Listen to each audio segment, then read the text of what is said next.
네, 여러분 안녕하십니까. 뉴스와이드 시작하겠습니다. 먼저 홍콩에서 발생한 아파트 단지 화재 사건부터 살펴보겠습니다. 현재까지 사망자가 무려 44명에 달하고요. 실종자도 300명에 가깝습니다. 어제 오후에 불이 나고 20시간이 지난 지금까지도 완전히 꺼지지 않고 있다고 합니다. 국제부 연결하겠습니다. 이상엽 기자, 현재 홍콩 화재 상황은 어떻습니까? 네, 불이 난 곳은 홍콩 북부 타이포 지역에 위치한 윙푸 코트 아파트 단지입니다.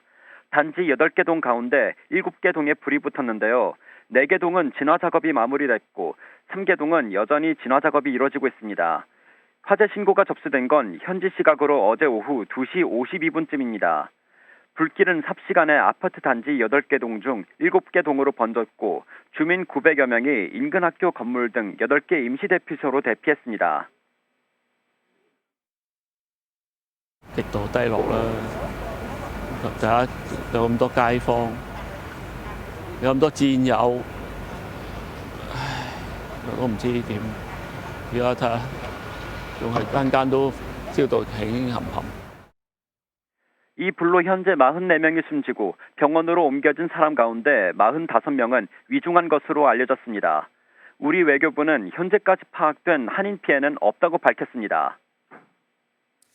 그런데 서툰 이해가 안 되는 것이 왜 이렇게 인명피해가 컸냐는 점이거든요. 이유가 좀 뭐로 분석되고 있습니까? 네, 불이 난 아파트는 1983년에 지어져 노후했던 것으로 알려졌습니다. 1년 넘게 보수 공사가 진행 중이었는데요. 공사를 위해 설치한 대나무 비계, 그러니까 작업자 이동용 간이 구조물이 불길을 키웠다는 분석이 나왔습니다. 대나무 비계는 철제 구조물보다 불에 취약할 수밖에 없습니다. 아파트 외벽에 설치됐던 가연성 소재도 원인이 됐습니다.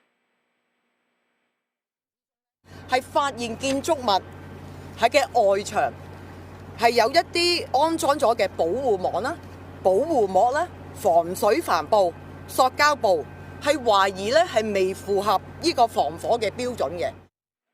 이른바 닭장 구조로 불리는 홍콩 특유의 밀집형 아파트 구조도 화를 키웠습니다. 택지가 부족한 탓에 초소형, 초고층 아파트 내부를 쪼개거나 동 간의 간격을 좁게 설계하기 때문에 다른 동으로 화재가 쉽게 옮겨갔다는 분석입니다. 여기에 화재 경보기가 울리지 않았다는 진술이 나오는 등 제대로 조치가 이뤄지지 않았다는 목소리도 나오고 있습니다. 홍콩 경찰은 일단 아파트 공사를 맡은 건설사의 임직원 3명을 과실치사 등의 혐의로 체포했는데요. 이들에 대한 수사를 토대로 정확한 화재 원인을 규명할 것으로 보입니다. 네, 현재까지 사망자가 44명이지만 문제는 사망자가 더 늘어날 수 있다는 점이죠. 예, 그렇습니다. 이 아파트 거주자는 약 4,800명입니다. 현재 실종자는 279명인데요. 소재 파악이 되지 않은 사람이 많고 불 속에서 빠져나오지 못한 인원이 상당할 것으로 보입니다. 특히 입주민의 약 36%가 65세 이상 고령자라는 점이 우려를 키우는 대목입니다. 지금까지 국제부에서 MBN 뉴스 이상엽입니다. 네, 그럼 특검 수사 상황, 정치권 상황 짚어보도록 하겠습니다. 네 분 나오셨습니다. 서영주 맥 정치사회연구소장, 성치훈 민주당 부대변인, 김철현 전 국회 정책연구위원, 이준우 국민의힘 미디어 대변인 나오셨습니다. 어서 오십시오. 예. 어제 저희가 김건희 여사가 박성재 전 법무부 장관에게 보냈다는 메시지 내용을 전해드렸는데 추가적인 보도가 나오고 있습니다. 누구를 또 지칭을 했냐면 여기 보시면요. 김명수 전 대법원장 사건이 2년이 넘었는데 왜 방치되고 있느냐는 취지로 박성재 당시 법무부 장관에게 메시지를 보냈다는 겁니다. 글쎄요, 굉장히 구체적인 내용들이 더 나왔어요. 어제보다 더 구체적입니다. 그렇습니다. 그러니까 김건희 씨가 사실상 이 박성재 전 법무부 장관과 나눴던 이 메시지가요. 내용도 내용이지만 사실상 누가 옆에서 조력했느냐도 좀 들여다볼 필요가 있을 것 같아요. 김 여사를 누가 도와줬느냐? 그렇죠. 예. 왜 그러냐면 검찰 행정을 너무 속속들이 하는 문자 내용입니다. 예를 들면 대검, 그다음에 법무부 감찰국장의 역할, 그리고 지금 본인에 대한 수사팀에 대한 구성이 어떻게 되는지 예. 이게 굉장히 자세하게 들어와 있거든요. 그렇죠. 물론 이제 검찰 보고서를 받았다고는 하나 김건희 씨가 어떻게 검찰의 전체적인 그 수사의 계통을 너무 알고 적시하듯이 지시한 그런 부분이 있단 말입니다. 예. 뭐 옆에서 누가 도와줬을까? 그러면은 그 당시에 대통령실에 있는 검찰 출신의 비서관일까? 아니면 본인의 남편이 검찰총장 출신인 대통령일까? 그게 첫 번째 궁금하고요. 예. 그다음에 고도로 그 국정 프레임을 전환하려고 했다는 부분입니다. 예. 프레임 전환이 왜 그러냐면요. 본인의 수사가 들어오고 있으니까 이거를 김정숙 여사나 김혜경 여사 쪽으로 수사를 돌려라. 왜 수사하지 않느냐. 프레임 전환하라는 소리거든요. 거기에 네. 김명수 대법원장에 대한 재판도 묶여 있다. 이거 빨리 풀어서 수사를 해라. 그래야만 이게 본인에 대한 수사에 여러 가지 여론들을 돌릴 수 있다라는 예. 판단까지 들어간 아주 고도의 정치적인 어떤 문자 메시지예요. 그렇기 때문에 저는 이 부분들이 첫 번째는 국정 운영의 전반을 김건희 씨가 했다는 것 하나, 예. 두 번째는 그 옆에서 조력하는 사람이 누구였느냐라는 예. 것 두 가지. 이 궁금증이 풀리게 되면 굉장히 단순한 문자 메시지로의 예. 어떤 이 사안으로만 끝날 문제는 아닌 것 같다 그래 보입니다. 예. 왜 이런 말이 나오냐면 그 본인을 향한 이제 수사팀 구성에 대해서 어제도 잠깐 소개를 드렸지만 더 추가적인 내용이 보면은 굉장히 구체적인 내용들이 나오고 있습니다. 그러니까 일반인이라면은 쉽게 요 정도까지 이렇게 돌아가는 걸 알고 있나 싶을 정도로 정보들이 그 문자 메시지에 있기 때문에 글쎄요. 성치훈 부대변인 그렇다면 예. 당시 대통령실이 있고 영부인을 업무적으로 이런 식의 업무를 보자는 공식적인 기구나 사람은 원래 없는 거잖아요. 없었죠. 예. 윤석열 정부 때는 제2부속실이 없었잖아요. 그렇기 때문에 사실 대통령실 안에 김건희 라인이다라는 얘기가 뭐 터들었었죠. 그러니까 김건희 라인 얘기를 뭐 사실 민주당에서 그 당시 야당이었던 저희 당이 한 게 아니라 예. 국민의힘 내부에서도 나왔던 얘기예요. 국민의힘 내부에서 김건희 라인에 대해서 정리를 해야 된다라는 걸 당시 한동훈 뭐 비대위원장이나 이런 분들이 예, 지적을 그렇죠. 하기도 했었잖아요. 예, 예. 그러니까 김건희 라인에 대해서는 뭐 저희가 실체가 없는 걸 이야기하는 게 아니라 국민의힘 내부에서도 인정할 정도로 이미 파다한 얘기였다라는 말씀을 드리고 싶고요. 예. 그렇기 때문에 김건희 여사가 이 김건희 라인을 통해서 온갖 정보들을 얻어낸 거죠. 지금 저는 정말 빙산의 일각일 가능성이 높다고 봅니다.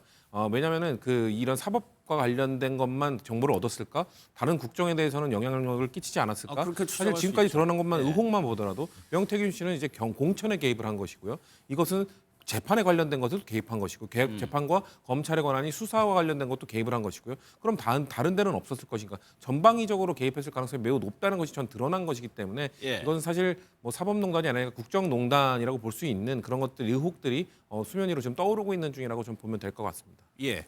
그렇다면 왜 김명수 전 대법원장을 꼭 집어서 얘기를 했을까? 무슨 문 전 대통령 부부하고 무슨 악연이 있길래 김명수 대법원장이 얘기했을까요? 과거 영상을 한번 좀. 선거인의 정확한 판단을 거르칠 정도로 의도적으로 사실을 왜곡한 것이 아닌 한 일부 부정확 또는 다소 과장되었거나 다의적으로 해석될 여지가 있는 경우에도 허위사실 공표 행위로 평가되어서는 안 됩니다. 유죄 부분을 파기하고 이 부분 사건을 수원고등법원에 환송합니다. 명단을 불러드리겠습니다. 그 체포 대상자인데 이분 홍 차장이 기억하는 순서입니다. 이재명, 우원식, 한동훈, 김민석, 박찬대, 정청래, 조국, 김어준, 김명수 전 대법관, 김민웅. 보신 것처럼 김명수 전 대법원장은 그 계엄 당시 이른바 체포 명단에도 포함이 됐던 인물입니다. 이건 추정입니다. 왜 김건희 여사가 김명수 전 대법원장을 꼭 집어서 얘기했을까? 앞서 보면 이재명 대통령 파기환송식, 유죄인 거를 파기환송시킨 장본인인 건 이것 때문이었을까요? 그래서 뭐 그런 것까지도 포함할 수 있을 것 같고요. 또 비상계엄 당시에 보면 체포조 명단에도 김명수 전 대법원장이 더한 걸 봐서는 예.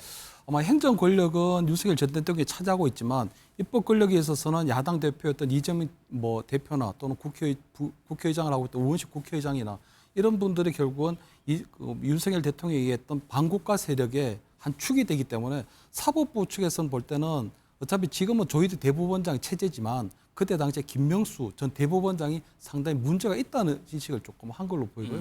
저는 전체적인 과정에 좀 문제가 있는 건 예. 박성재 법무부 장관 저는 윤석열 대통령의 부인에 대한 예우는 할 수 있다고 보이거든요. 하지만 김건희 여사 굉장히 구체적인 지시를 문자로까지 하게 되면 예. 그 부분에 있어서는 굉장히 그 부분을 조금 막아냈어야 되는데 저는 박성재 장관이 처음 장관이 되고 난 이후에 김건희 여사로부터 왔을 때 첫 문자가 굉장히 난감했을 걸로 보이거든요. 처음에 받았을 문자. 박성재 장관이 갑자기 영부인으로부터 문자가 왔다면 그 문자에 대해서 도대체 어떻게 할 것인지에 대해서 아마 저는 다른 장관이라든가 또는 비서실장이라든가 이런 분들한테 물어봤을 것 같거든요. 그런데 그게 아마 영부인이 보내는 문자에 대해서는 어떤 형태로든지 조금 대응을 하는 것이 좋겠다. 아니면 윤석열 대통령이 직접 아마 내 부인이 어떤 여러 가지 연락을 취하게 되면 그냥 박 장관이 좀 알아서 잘 대해주시오. 이렇게 했지 않았을까. 그렇기 때문에 저는 윤석열 대통령의 어떤 방관과 묵인 하에 예. 어쨌든 김건희 여사가 나름대로 그냥 박성재 장관에게 이런 문자를 보낼 수 있었지 않았을까. 그게 예. 어떤 구체적인 지시에까지 이어질 수도, 해석될 수도 있는 그런 것들을 보내지 않았을까 생각이 되고요. 다만 저는 이런 부분에 있어서 보면 한동훈 어떤 전 대표의 어떤 스탠스가 좀 좋아 보이는 게 그때 법무부 장관이 되고 나니까 대통령실에서 비아폰을 줬다는 거거든요. 예. 근데 그 비아폰을 본인이 장관이 끝날 때까지 개통을 하지 않았다는 겁니다. 그러니까 만약에 본인이 비아폰을 개통을 했으면 또 김건희 여사가 어떤 형태로든지 어떤 문자를 보냈을 텐데 예. 본인이 수사와 관련된 부분이 있기 때문에 그렇기 때문에 그러한 것들을 사전에 좀 막기 위해서 예. 그런 걸 개통하지 않았지 않았냐. 또 보면 지난 전당대회에서도 보면 김건희 여사가 한 3번 정도의 문자를 보냈는데 본인이 답장을 하지 답장 안 않고 했죠. 일십을 했다는 네. 거거든요. 그렇기 때문에 저는 한동훈 장관 또는 한동훈 대표처럼 다른 장관들도 김건희 여사하고의 어떤 선긋기를 좀 했다면 이런 부분에서 문자를 주고받거나 또 답변을 하지 않는 그런 것들이 어떤 됐다면 예. 저는 적어도 김건희 여사가 국정에 이렇게 관여한다는 그런 오해를 받을 일도 없었고 나름대로 아마 지금 비상계엄이라든가 이런 탄핵이 되는 비극적인 사태는 초래되지 않았지 않을까 예. 저는 이렇게 뭐 평가를 합니다. 근데 이준우 대표 당시를 2000 당시를 한번 생각해 보면 그때 보수 여권이었고 여당이었고요. 네. 보수 진영 내에서 이런 것들이 어떻게 보면 암묵적으로 동의 같은 게 있지는 않았을까요? 그러니까 여사가 이렇게 좀 관여를 하는 부분에 대해서.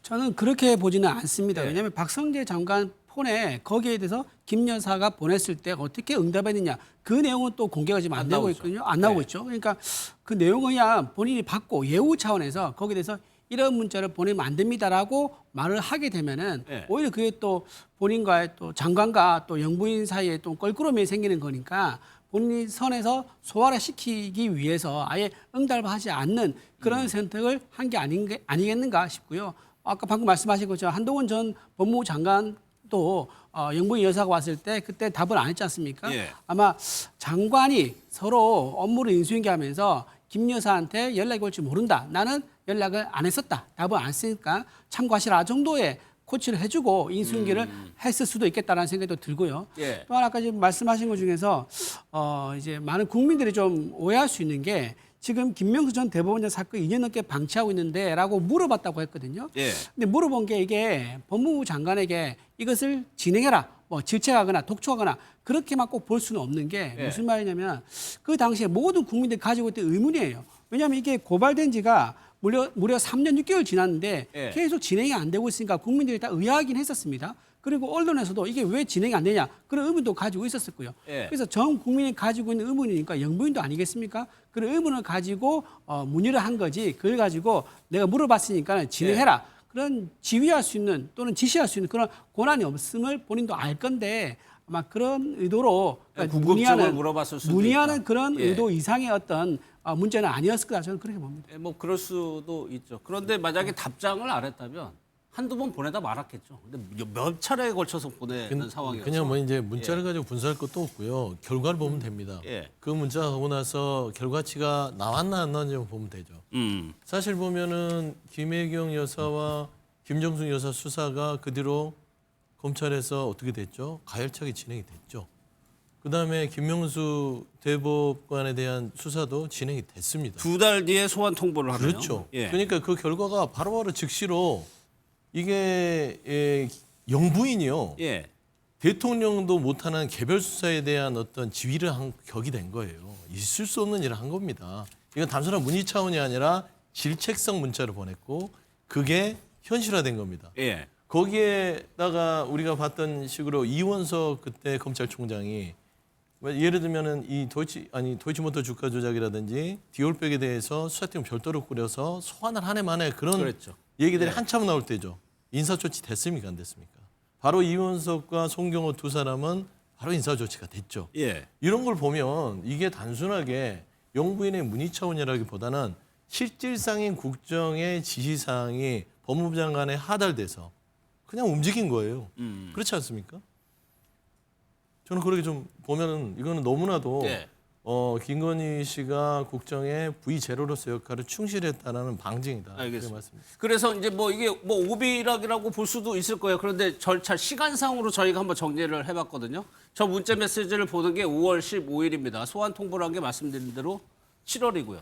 8월에 비공개로 소환을 합니다. 김명수 전 대법원장의 고발 사건은 3년 6개월 만에 그래서 조사에 착수하게 됩니다. 이 사이에서 인과관계가 무엇이 있느냐 아직까지는 정확히 모르지만 무언가 있을 거라고 지금 특검에서는 보고 있는 상황이에요. 다음 문자 메시지 한번 보면요. 본인의 수사와 관련해서도 박성재 장관에게 여러 가지를 문의를 하는데 이번에는 좀 특이한 문자들이 있던데 보완이 필요하다. 여기요. 검찰 상황을 분석하는데 이 보완요라고 돼 있는 부분. 보완이 필요하다는 취지인 것 같아요. 그리고 확인이 필요하다라고 얘기를 합니다. 석심 부대변인, 만약에요, 이 보낸 사람을 가리고 저 문자만 이렇게 보여준다고 하면은 일반 업무 지시로 해석이 될 수도 있을 것 같아요. 근데 업무 지시를 저렇게 하면 안 되죠. 업무망을 통해서 기록을 남겨서 해야 되는 예. 거죠. 업무 지시라 하더라도 검찰 내부에 있는 아니면 사법부 내부에 있는 사람이라 하더라도 법무부 장관과 저런 식으로 뭔가 보완 문서를 주고받는다. 보완을 해야 된다. 확인을 필요해야 된다라는 얘기를 저렇게 텔레그램을 통해서 한다. 매우 부적절한 행위인 거죠. 저건 무언가에 대해서 보완이 필요하다는 그렇죠. 얘기죠. 그렇죠. 그러니까 뭔가 예. 이거 보완 유지하라. 그러니까 저게 어떻게 영부인의 입에서 나올 수 있는 얘기인지. 예. 그러니까 저는 그럼 보완이란 거는 그 정부에서 다루는 보완 문서를 그럼 김건희 씨는 어디서 얻어낸 건지. 그걸 또 아마 그래서 아까 소장님이 말씀하신 것처럼 김건희 씨는 대체 누구의 도움을 받아서 저런 문서도 취득하고 그거를 법무부 장관에 전달을 하고 본인의 의견을 덧붙여서 얘기하고 그런 것들이 실제 행동으로 이어지고 이런 것들이 다 그냥 일맥상통하고 있지 않습니까? 그렇기 예. 때문에 단순히 그냥 의견만 전달했다. 궁금증을 해소하기 위해서 봤다기보다는 훨씬 더 많은 권한을 갖고 많은 정보를 갖고 사실상 법무부 장관에게 업무 지시로 좀 보여집니다. 저걸 해석하기 나름이라고 할 수 있겠습니다만 예. 저거를 아까 말씀하신 것처럼 이름을 가리고 보면 김건희라는 이름을 가리고 보면 저건 그 사실상 업무 지시 아닙니까? 이거 확인 필요함, 확인해보라는 얘기 아닙니까? 예. 이거 괜찮은지 알아보라 함, 이거 알아보라는 얘기 아닙니까? 법무부 장관에게 그런 지시를 내릴 수 있는 권한은 대통령밖에 없습니다. 대통령도 사적인 이 재판에 대해서 본인과 관련된 재판에 대해서는 지시를 내릴 수 없음에도 불구하고 김건희 씨는 본인과 관련된 재판뿐만 아니라 본인이 그냥 관심 갖고 있는 그냥 궁금한 것들 그런 거 전부 다 지시를 내렸다는 걸로 좀 볼 수 있기 때문에 이건 국정농단인 거죠. 예. 그러니까 저런 만약에 공용 문서를 작성하고 보고를 하죠. 네. 뭐 상황 보고라는 거 하는데 그거를 같이 공유를 했거나 아니면 별도로 김 여사에게 이거를 전달하는 뭐 팀이나 인원이 있었거나. 팀이 있다고 볼 수밖에 없죠. 제가 앞서 얘기했듯이 검찰의 수사에 구성하는 그런 내밀한 예. 구조를 그러니까 검찰에 최소한 10년에서 20년 이상 근무한 사람이 옆에서 조력을 해줬을 가능성이 크다라는 예. 것이기 때문에 문자 메시지를 대신 써줬을 수도 있고요. 옆에서 오늘 말하는 대로 이건 궁금해요 하면은 이거를 검찰의 어떤 업무 지시를 하듯이 예. 그리고 국무위원에게 업무 지시하듯이 이 문자 메시지를 대신 보내줬을 가능성이 농후합니다. 하지만 중요한 것은 그 의도가 누구한테 나왔냐는 김건희라는 거죠. 그는 대통령의 배우자이지 이런 공적 영역에 이러한 지시를 할 수 있는 권한이 없습니다. 예. 성치훈 부대변인이 얘기한 대로 이건 국정농단에 준한 사항이기 때문에 이거는 별도로 심도 깊은 조사가 필요한 사안이다. 예. 이게 그냥 허투루 그냥 박성재 법무장관에게 이런 부적절한 문자를 보냈다라고 끝낼 수 있는 사항은 아니다라고 보는 것이죠. 예. 그러면 이게 5월 15일에 이렇게 많은 양의 문자를 보냈단 말이에요. 그렇다면 이제 문제는 이 전후에 뭐 10월까지도 뭐 보냈단 말이에요. 그 사이에 더 있느냐? 아니면 또 하나는 법무부 장관, 법무부에만 이런 문자를 보냈을까 하는 부분에 의문이 좀 남거든요. 그렇습니다. 제가 볼 때는 지금 계속적으로 문자가 나오는 걸 봐서는 다양하게 지금 국정에 조금 관여하려고 했던 걸로 보이는 거거든요. 예. 방금 얘기하신 것처럼 뭐 국정농단에까지 이르렀는지 모르지만 어쨌든 그 김건희 여사가 상당히 조금 호가호위하고 좀 대통령 도리를 좋아했던 것 같다는 느낌이 들거든요. 왜냐하면 어떤 점을요? 왜냐하면 법무부 장관한테 저렇게 보내지 않더라도 퇴근하는 남편에게 여러 가지 사항에 대해서 궁금한 거 물어보면 그냥 네. 대통령이 바로 그 자리에서 박성재 법무부 장관에게 방금 얘기하는 여러 가지 김창진 1차장이 특별수사팀을 구성한다고 하는데 이 내용에 대해서 어떤 거냐 알아보고 나한테 보고해라 하면 다 끝나는 사항인데 네. 굳이 김건희 여사가 별도로 법무부 장관에게 이런 문자를 보낼 이유가 전혀 없는 거거든요. 그렇죠. 그렇다면 저는 아마 저런 마포대교에 가서 어쨌든 뭐 자살 방지하는 그런 캠페인을 한다든가 또는 뭐 창덕궁에 가서 의자에 앉아본다든가 여러 가지 것들을 보면서 예. 결국은 대통령 권력에 기대서 본인도 상당히 좀 대통령 어떤 권력을 즐기는 또는 호가호위하는 그런 부분들이 많지 않았을까 이런 생각이 들고요. 저는 박성재 법무부 장관에게도 저런 문자를 보냈다면 저는 문화체육부 장관이라든가 다른 장관들에게도 상당히 본인의 관심 사안에 대해서 직접적으로 물어보고 어떤 뭐 지시라고도 해당될 수 있는 그런 것들을 많이 했지 않을까 하는 이런 예. 생각은 들거든요. 그 때문에 아마 지금 김건희 여사 특검이 원래 수사 범위 안에는 들어가지 않지만 이 부분에 있어서 아마 이번에부터는 뭐 김건희 특검에서 좀 관심을 갖고 이 부분에 대한 수사도 조금 착수하게 되지 않을까 이렇게 예. 전망이 됩니다. 10월에 박성재 전 장관에게 보냈다는 거는 SNS 게시글을 링크해서 전달을 했다는 거네요. 그런데 이 내용이 윤상현 의원의 SNS 글을 링크해서 보냈다는 건데 이 내용을 보면은 어떤 내용이 나오냐면 김건희 여사를 악마화하는 작업에 부환해동하고 있다는 표현이 나옵니다. 그러니까 본인과 관련된 청취자분들, 본인과 네. 관련된 내용을 윤상현 의원이 쓴 부정적인 내용을 보내준 거예요. 그렇죠. 이 얘기는 압박하는 거죠. 예. 압박이 될 수밖에 없고 실제 또 이 타임라인에 맞춰서 보면 그럼 작년 10월엔 또 어떤 일이 있었습니까? 결국 도이치모터스 주가 조작 의혹 불기소 처리됐습니다. 그게 10월이었습니다. 그러니까 예. 정확히 날짜가 불기소 처리된 날짜 전인지 후인지 아마 전이겠죠. 전이니까 불기소 되기 전이었으니까 법무부 장관에게 이것 봐라 윤상현 의원 글을 봐라. 이거 지금 여론 재판을 하자는 거냐. 나를 악마화하고 있다. 나는 도이치모터스 주가 조작 의혹과 아무런 관련이 없다라는 얘기를 법무부 장관에 압박을 했고 전 압박으로 봅니다. 업무 지시나 다름없는 압박이었고 결국 예. 국민들이 다 목도했던 불기소 처분을 받기 때문에 사실상 김건희 여사 이것도 마찬가지입니다. 앞서 말했던 5월에 문자를 주고받은 다음에 지휘란이 바뀌었고 10월에 저런 거를 보낸 다음에 실제 본인이 불기소 처리됐고 이런 거면 그냥 박성재 장관의 답장을 굳이 확인하지 않더라도 예. 박성재 장관이 김건희 씨의 문자를 받고 이행했다는 게 하나둘씩 지금 더 드러난 거잖아요. 이건 예. 너무 명백한 팩트라고 저는 보고 있습니다. 이게 지금 김 여사가 보내는 것만 지금 나오고 있는데 이게 보냈다는 거는 답장이 있으니까 계속해서 보냈다는 의미가 되는 거여서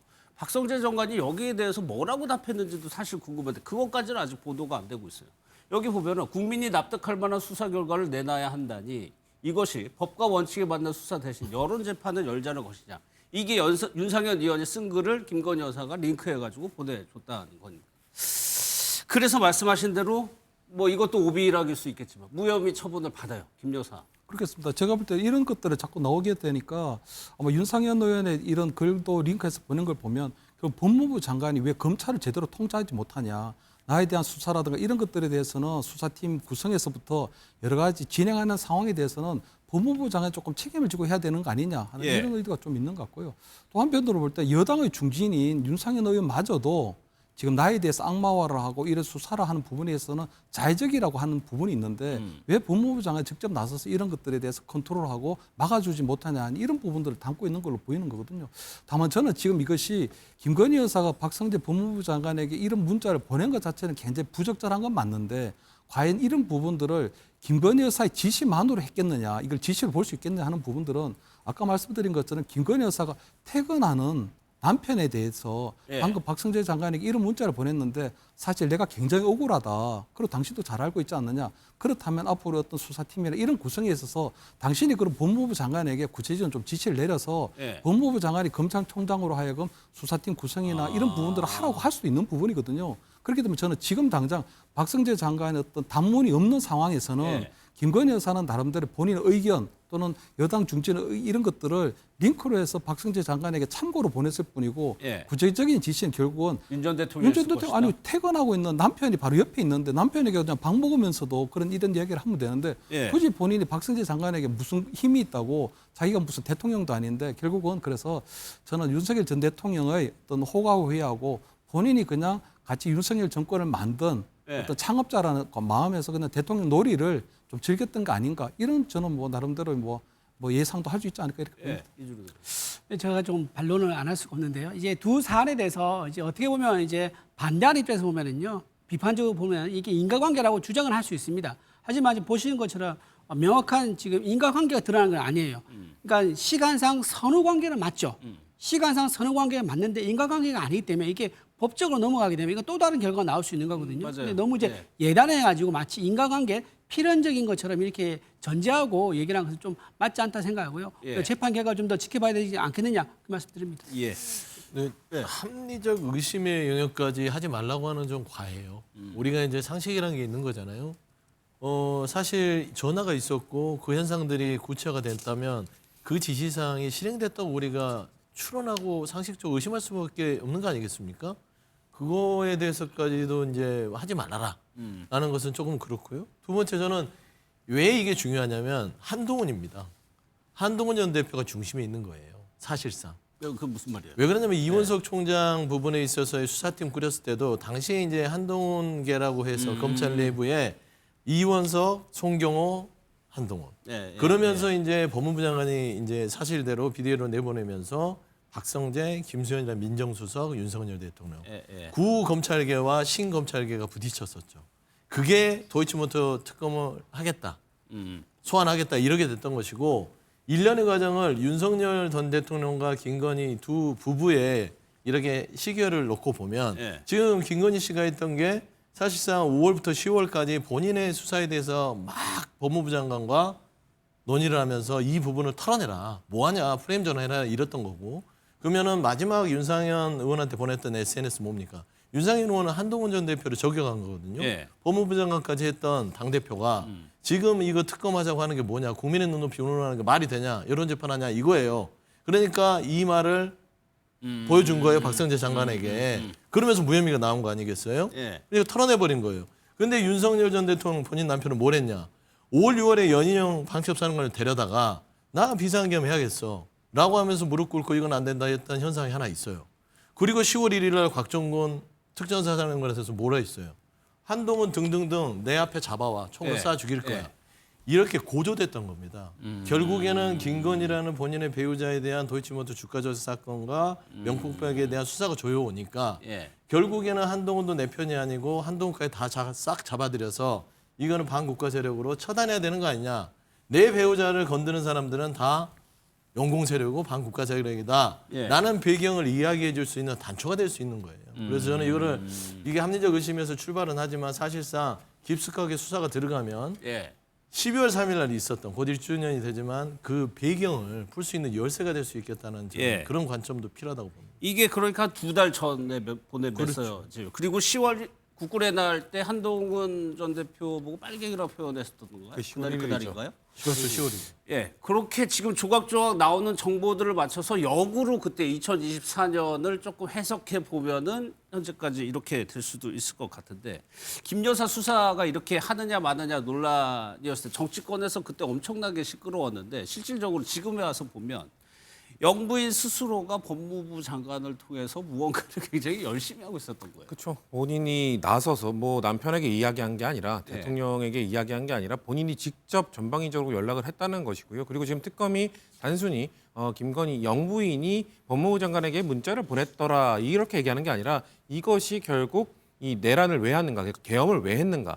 계엄을 했던 원인 중에 하나가 결국 윤석열 대통령은 계속해서 뭔가 본인 와이프, 그러니까 영부인 김건희 씨의 수사를 막기 위해 전방위적으로 노력을 하다가 그게 뭐 안 될 것 같으니까 예. 12월 2일 날 그 명태균 씨가 변호인을 통해서 황금폰을 공개할 수도 있다라고 얘기하면서 그건 막을 수 없는 상황이었잖아요. 그런 다음에 12월 3일 이 비상계엄까지 간 거 아니겠습니까? 그렇기 때문에 특검에서 보는 거는 단순히 영부인이 본인 재판 막으려고 노력을 했다는 그걸 넘어서서 그걸 하다가 안 되니까 결국 계엄까지 갔다라는 이 빌드업을 하고 있는 것이기 때문에 예. 단순히 그냥 법무부 장관에게 영부인이 문자를 보냈다고 볼 것이 아니라 이 전체 그림이 결국 계엄으로 이어졌던 것이다. 예. 내란으로 이어졌던 것이다. 이렇게 이해하면 될 것 그게 같습니다. 내란 특검에서 지금 보고 있는 분명이죠. 근데 이제 김건희 여사 관련된 사건을 막기 위해서 비상계엄을 선포했다. 이거는요 좀 더 구체적인 증거가 나와야 되고 이거는 너무 좀 상상력을 발휘한 억지라는 느낌을 지울 수가 없습니다. 왜냐하면 비상계엄을 선포할 때 뭐라고 했습니까? 정부 기능 마비에 대해서 내가 국정 운영하고 있기 때문에 나의 국민에 부여한 나의 국정 운영권을 되찾아야겠다라고 얘기를 했단 말이에요. 예. 그러니까 29번의 탄핵이 있었었고요. 그다음에 예산도 뭐 삭감 정도가 그냥 뭐 절반이 아니라 아예 제로로 만들어버리는 이런 사건까지 있었지 않습니까? 정부 기능이 사실상 마비된 것에 대해서 대통령으로서 비상 대권을 선택할 수밖에 없었다라는 설명했었기 때문에 예. 오히려 거대 의석을 가진 민주당에 대해서 정부 기능 마비에 대한 책임을 묻는 것 이것을 먼저 따져야지 예. 단순히 뒤에 있는 아주 뭐 호기심을 자극하고 아주 뭐 좀 자극적인 그런 내용으로 이제 김건희 여사 때문에 무슨 이제 부인을 지키기 위해서 비상계엄이라는 엄청난 선택을 했다는 식으로 몰아간 것은 좀 억지다 말씀드립니다. 예, 윤 전 대통령이 밝힌 부분이죠. 그것이 진짜 맞느냐, 실체적 진실을 한번 찾아보겠다는 얘기인 것 같습니다. 이런 상황에서 만약에 김 여사의 이런 것들을 가장 잘 아는 사람이 아마 유경옥 전 행정관입니다. 재판에 안 나오다가 어제요, 마지막 증인신문에 출석을 했는데 글쎄요, 김 여사에게 불리한 것 같기도 한데 또 결정적인 증언은 하지 않은 것 같기도 하고, 일단은 그 샤넬백 관련해가지고 본인이 그거를 전달받아서 김 여사가 실제로 착용하는 것까지 봤다. 당시 상황을 일단 구체적으로는 얘기를 했어요. 그러니까 두 가지 측면이 있을 것 같아요. 첫 번째는 더 이상 우길 수 없는 상황이 됐기 때문에 옆에 있는 최측근이 입에 자물쇠를 채우기가 쉽지 않다. 이거는 사실대로 얘기할 수밖에 없고, 잘못되다간 본인이 위증죄로 처벌을 받겠다는 거죠. 예. 그렇기 때문에 내가 위증 조사를 당했습니다 라고 얘기하는 거예요. 김건희 씨가 나에게 이거를 본인이 아닌 건진법사의 부탁을 받고 했다고 얘기해 주세요라고 했다고 진술을 한 거 아니에요, 유경호 그렇죠. 행정관이. 예. 결국에는 이거는 저는 시킨 대로 했을 뿐이지 거짓을 한 건 아닙니다. 위증 조사를 당했습니다, 이거고. 두 번째는 이제는 각자 도생입니다. 아무리 봐도 김건희 씨를 지켜줘봤자 본인 인생이 완전히 망가지게 생겼거든요. 예. 이젠 나라도 살아야겠다. 더 이상 이 사람에게 희망이 없고, 사실상 나에게조차도 뭔가를 숨기는 게 있었구나 라는 인간적인 배신감과 계산이 들어갔을 수 있죠. 예. 그렇기 때문에 저는 두 번째의 생각으로 유경옥 전 행정관 입을 열기 시작하면 이제 판도라의 상자가 열리기 시작했다. 가장 많은 걸 알고 있고 예. 아주 세밀한 걸 알기 때문에 사람이 한 번 입을 열기 시작하면 한 번이 어렵지 두 번, 세 번 모든 게 다 나오게 돼 있습니다. 그래서 저는 이 유경옥 전 행정관의 입이 열리기 시작했다는 점에서 굉장히 우리가 모르는 많은 김건희 씨의 여러 가지 비밀들이 그렇겠죠. 쏟아져 나올 것 같다는 생각도 있습니다. 예. 또 하나 이제 전성배 씨하고 똑같은 주장을 한 것이 뭐냐면 김 여사가 부탁을 했다는 거예요. 그래서 허위 진술을 했다는 건데, 이거는 두 사람이 공통적 얘기를 하고 있습니다. 그러니까 이제 본인이 제가 볼 때는 실토를 하긴 했는데 예. 그 전에 보면은 김건희 여사 측에서 샤넬백을 받았다고 먼저 얘기를 했거든요. 예. 그러니까 보석을 받기 위해서 샤넬백을 받았다고 해버렸기 때문에 사실 유경옥 전 행정관이 본인이 샤넬백을 전달하지 않았다고 하는 부분들이 거짓 진술이 된 부분이 있어서 저는 아마 유경옥 전 행정관 입장에서 볼 때는 본인이 내용물도 모르는 상태에서 건진법사의 처남에게 받아서 나는 단순하게 전달했을 뿐이다. 그래서 예. 나는 단순 전달자고, 두 번째는 본인이 어쨌든 뭐 이 김건희 여사가 받았다고 했기 때문에 본인이 어쨌든 그런 거짓 진술을 의뢰받아서 거짓 진술을 하라고 했기 때문에 본인이 그렇게 거짓말을 할 수밖에 없었다. 그런 부분들을 좀 정상 참작해달라는 얘기는 있는 거거든요. 다만 저는 아직까지는 김건희 여사 측을 완전히 배신했다고 어기 어려운 게 보면 예.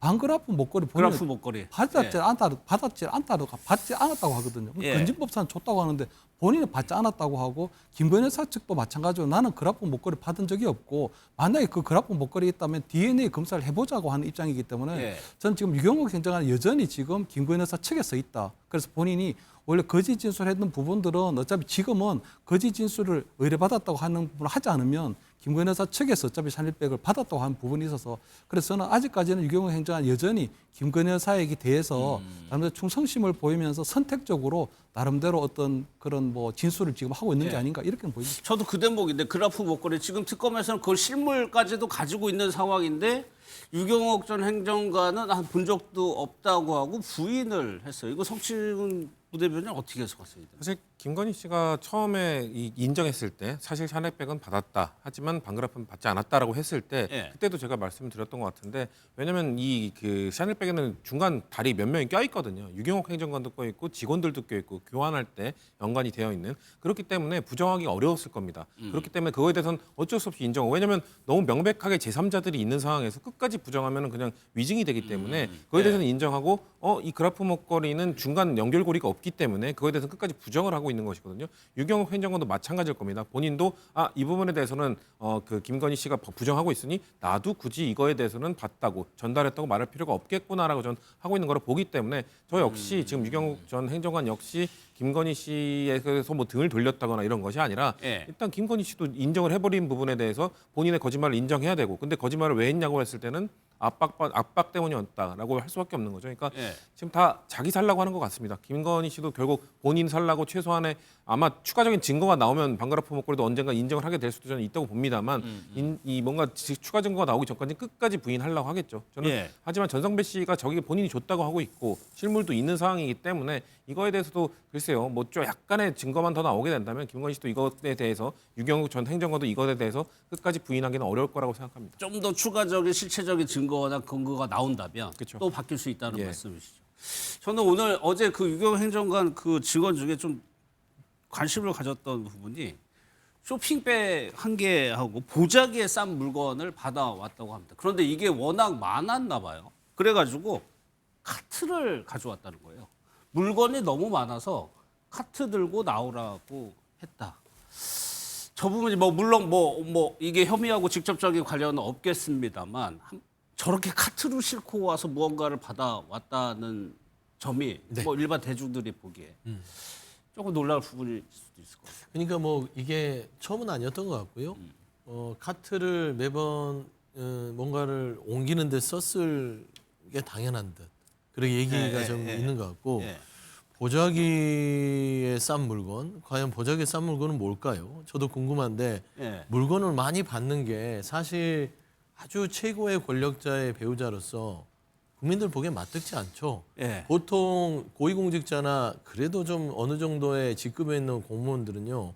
누가 찾아와서 본인 배우자에 뭘 하면 그 배우자들이 이거는 됐다고. 불안하죠. 본인 남편을 당연히. 위해서라도 예. 이건 받지 않습니다. 예. 근데 이게 대수롭지 않게 아주 익숙하게 받았다는 거는 그냥 아주 익숙해져 있는 관행 같은 거였다라는 점을 엿볼 수 있어서요. 예. 우리가 이제 지금 드러난 것만 해도 샤넬백, 뭐 디올, 저도 뭐 했던 그 명품백들, 그 다음에 뭐 천혜향, 금고구북이, 뭐 말도 못하게 많잖아요. 예. 그러니까 그 외에도 그냥 인사치레로 하는 것들이 많았을 것이다. 예. 라고 좀 추측해 볼 만합니다. 제가 정확히 기억나진 않지만은 전성배 씨가 이제 뭔가를 전달하려고 했을 때 김건희 여사 측에서 어쩔 수 없이 하도 강권하던 식으로 해가지고 어쩔 수 없이 받았다는 취지로 해명한 걸로 그렇죠. 기억나거든요. 그렇죠.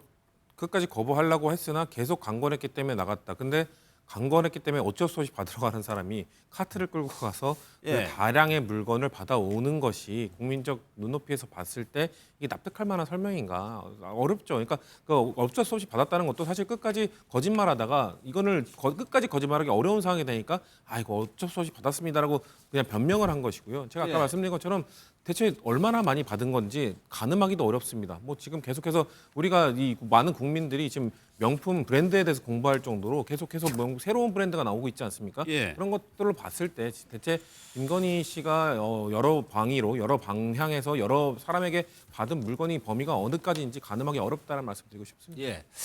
그래가지고 어제 저희가 좀 잠깐 언급을 했습니다만 유경옥 전 행정관의 진술에 따라서 증언에 따라서 혹시 김건희 여사의 보석 결정이 아직 나오지 않고 있잖아요. 근데 또 김건희 여사가 부탁을 해가지고 내가 거짓으로 진술을 했다라고 증언을 해버리면 재판부 입장에서는 이 부분을 완전히 또 무시할 수 없을 것 같고. 그래서 제가 볼 때 가뜩이나 보석 결정하는 데 있어서 아마 굉장히 좀 어려운데 예. 이건 굉장히 뭐 결정적인 불리한 증언으로 좀 보이는 거고요. 저는 아마 카트로 옮겨갈 정도였다면 그게 아마 주상복 사저니까 서초동 사저에 있는 그 주상복합인가 예. 거기 있는 카트를 이용했을 걸로 보이는 거거든요. 근데 문제가 뭐냐면 이 사저면은 그때 당시 벌써 대통령실에 경호 인력이 나와 있을 텐데 그 카트에 물건 들고 가면 보는 놈들이 굉장히 많을 거잖아요. 어쨌든 뭐 대통령실에 있는 행정관이 그렇다면 그런 부분에서는 굉장히 조금 조심하고 했어야 될 것 같은데 유경욱 행정관 같은 경우에는 아마 영부인하고 건진법사의 관계 때문에 건진법사가 무엇을 전해주면 본인이 가져갈 수는 있다고 보이지만 아마 영부인이 그 부분을 조금 내쳤다면 좀 상황이 달라졌을 텐데 결국 영부인이 그런 부분들에 대해서도 다 받아들였기 때문에 유경욱 행정관은 자연스럽게 그냥 카트로 물건 들고 가는 걸로 보이는 거거든요. 그렇기 때문에 아마 저는 대통령실에 처음에 청와대로 가지 않고 아마 용산에 대통령실을 만들려고 하고 그 기간 동안에 아마 서초동 사저에 있는 그 기간 동안에 결국 어떤 통제되지 않은 그리고 어떤 뭐 검열되지 않은 이런 상황에서 결국은 아마 여러 가지 이런 사저여서. 상황들이 만들어지지 않았을까 이렇게는 보입니다.